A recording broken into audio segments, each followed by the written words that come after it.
Hello everyone. Welcome back. Country risk is an exciting but a complex topic. Economic intelligence and reliable and updated information sources are two key conditions for robust country risk analysis and also for risk mitigation strategy. We are going now to glance at a number of country risk information sources, but briefly, given that it's up to you now to get used to explore and assess the value added of each of these sources. So keep up reading the news and following the hotspots. Well, the country risk analyst faces a wide range of information sources. In fact, wider and wider since the late 1990s, and the name of the game is to identify the key and most reliable data sources while taking them with a grain of salt. I mean, combining and comparing various sources of information is crucial to detect biases and shortcomings. Well, as you can see on the graph, we can split country risk data sources into two categories, namely official and private. And one can split official sources into bilateral, that means country government, such as central banks, and multilateral, that is the IMF, the World Bank, the BIS, and the OECD. Private sources range from think tanks to rating agencies and ECAs, export credit agencies. Now, since the 1960s, there has been a considerable improvement in the quality and coverage of country information, most of the time due to crises. In the late 90s, the spotlight has been put on governance and corruption, then on banking regulation since the global financial crisis, and today on capital flow volatility. Look, the value added of the IMF stems from its macroeconomic reports, the so-called Article 4 reports, that focus on financial conditions, monetary policy, exchange rates, external debt, and balance of payments. Now, the IMF provides medium and long-term projections of national economic data and balance of payments by using assumptions of commodity prices, export and import volume and prices, while taking into account the global economy. The focus of the World Bank is on structural socio-economic conditions in countries, on long-term development, and on external debt stocks. Since the late 1990s, the World Bank provides cross-country analysis of governance in developing countries. As you can see, governance data include cross-country analysis as well as across-time indicators of political stability and corruption. At a glance, you can compare and monitor the evolution in governance indicators in a wide range of emerging markets, which often suffer from weak institutions. The BIS, as you know, is the central bank of central banks. Based in Basel, Switzerland, the BIS provides the country risk analyst with cross-border claims of banks, which means the bank debt of countries. But the BIS also monitors the deposits of country residents in banks outside their own country, that is, a proxy for capital flight. Private deposits held in international banks are a barometer of socio-economic and political turmoil in countries. They can be used as early warning indicators of country risk volatility. We shall use it down the road in the seminar.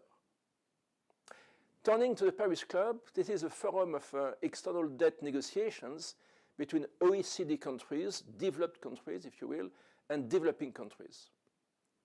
The Paris Club today provides access to data which were confidential 10 years ago, including all claims of Paris Club member countries in close to 100 emerging markets.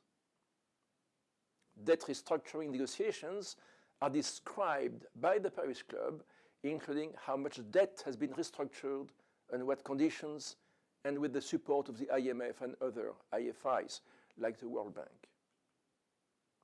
Now, New York-based UNDP and Geneva-based UNCTAD provide you with data regarding countries' socio-economic development trajectories, including social indicators for UNDP, the so-called HDI, Human Development Index, and investment and trade indicators for UNCTAD.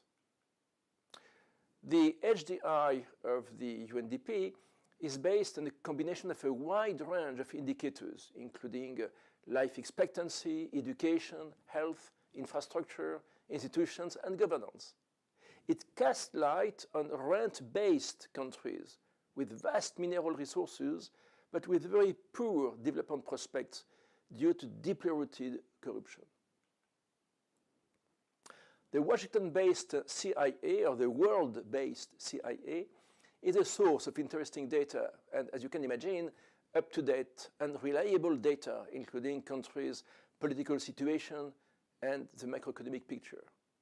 The CIA helps to do cross-country comparison using a database of GDP on a PPP basis, that is, purchasing power parity, that gives a measure of relative purchasing power in countries based on US prices of goods and services. Now, there is a number of private specialized country risk analysis institutions. Besides the main rating agencies, including Dagong, you have a number of think tanks, such as the IIE and the Brookings in Washington, D.C. The IIF, Institute for International Finance, has been set up in the early 1980s as a response to the debt crisis of emerging market countries. In fact, I was myself a member of the early staff of the IIF in Washington. And that started with the Mexican debt crisis in the summer of 1982. The IIF, with its very large base of banks from all over the world, is in a unique position to monitor private capital flows to emerging market countries, including, of course, from international banks.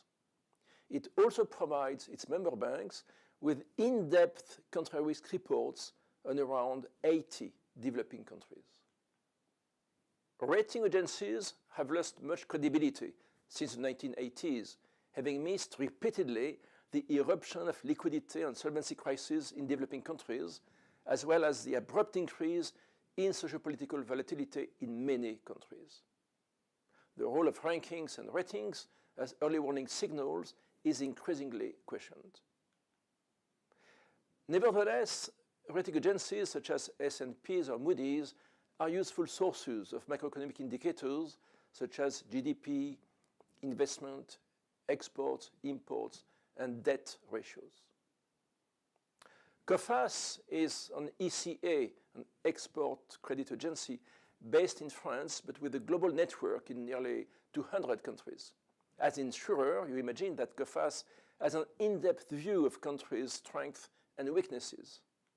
COFAS assesses and measures risk in a range of ranking indicators from A to E, A for Australia and E for North Korea and, of course, Venezuela.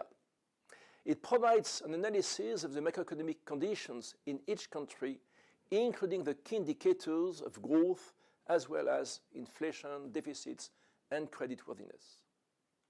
The London-based EIU, Economic Intelligence Unit, provides country risk reports, including market analysis with forecasting for 5 or 10 years. As you can see, the EIU goes in depth in countries' economic and business sectors, including in banking and currency risk, that is, the risk of exchange rate depreciation. Well, all in all, and once again, the quality of country information is in itself a measure of country risk. A country that is unable or unwilling to provide you with reliable information is a warning signal of country risk. Now, the key is transforming information into economic intelligence thanks to analysis across time and across countries. And that's up to you. Thank you.